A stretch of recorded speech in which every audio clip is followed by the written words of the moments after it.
காலையிலேயே இன்னைக்கு நம்ம வீட்டில் ஸ்பெஷல் வந்து அத்தை சத்து மாவு காப்பி தான் செஞ்சுருந்தாங்க. நேற்றே சத்து மாவு காப்பி சாப்பிட்ணும் இருக்குன்னு ஈவினிங் போல் செஞ்சேன்னா அது ஒன்றும் டேஸ்ட்டு சரிப்பட்டு வரல. சரி நான் ஆசைப்பட்டேனே காலையில் அத்தை சூப்பராக செஞ்சு கொடுத்துருந்தாங்க.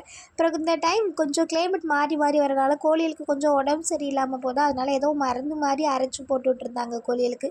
நம்ம இன்றைக்கி காலையில் சும்மா ஏதாவது காய் பொரிக்கலாமே அப்படின்னு கொஞ்சம் கேரட்டும் பீன்ஸ் இருந்தது, அதான் கட் பண்ணிகிட்டு இருந்தேன். ஆல்ரெடி நேற்று வச்ச மீன் குழம்பு இருந்தது, அதை லைட்டாக ஹீட் பண்ணிட்டு கொஞ்சம் அப்பளம், இந்த கேரட் பொரியல் ரெடி. இந்த மாவு இருக்குது, தோசை ஊற்றிக்கலான்னு கேட்டாங்க. எனக்கு சாமத்துலேயே பயங்கரமாக பசிச்சு அந்த டைமில் செல்வா எழுந்திரிச்சு பால் காய்ச்சி குடிச்சிட்டு அதுக்கப்புறம் தான் தூங்கினேன். என்னால் நைட்டு எல்லாரும் தூங்குமே கெட்டு போச்சு.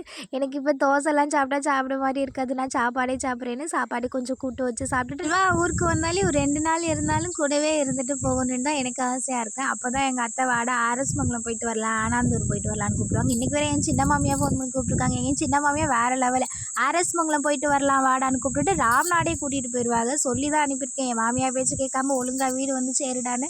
அவரை அனுப்பி வச்சுட்டு அப்புறம் என்ன போர் அடிக்குமே, எங்கிட்டாவது ஏதாவது பண்ணிகிட்டு இருப்போம். பக்கத்தில் அத்தை ஊருக்கு போயிட்டான்னு ஒரு ஆட்டுக்குட்டி ஒன்று வீட்டில் விட்டுட்டு போனாங்க, பார்த்துக்கோன்னு அது கூட பேச்சுவார்த்தை நடத்திட்டு இருப்போம். இன்றைக்கி நம்ம ஃபேமிலியில் நிவேஷ், நிலேஷ், கமலா, தருண் அவங்களுக்கு இனிய பிறந்த நாள் நல்வாழ்த்துக்கள். எல்லாம் ஹாப்பியாக இருங்க.